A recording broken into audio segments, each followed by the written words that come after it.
ఇప్పుడు ఇది ఉంది కదండి, ఈ ఒక కాయని నేను పెద్ద డ్రమ్లో అయితే ఒక కాయ ఇచ్చేయచ్చండి. లేదు మనకి ఏదో ఈ సైజుకు ఉండి అనుకుందాం, దీంట్లో అది అట్టుకొచ్చి నాటామనుకోండి వేడి వచ్చేసి మొక్క చనిపోయే అవకాశం ఉంటుంది. అలా కాకుండా మనం పెద్ద పెద్ద డ్రమ్లు ఉన్నాయి కదండి, వాటిల్లో వేస్తే చక్కగా వస్తుంది. అలానే బంతి పువ్వులండి, మనకి మీరే చూశారు కదా, మీరు అందరూ చూస్తుండగానే ఇందులో పచ్చి కిచెన్ వేస్ట్ వేసి చక్కగా బంతి పువ్వుల్ని నేను చుట్టూరు మల్చింగ్గా వేశానండి.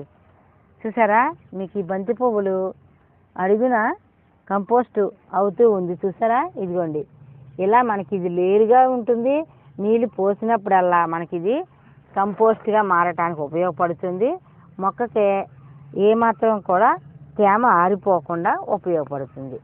ఇలా కూడా మనం దీన్ని బంతి పువ్వుల్ని ఉపయోగించుకోవచ్చు.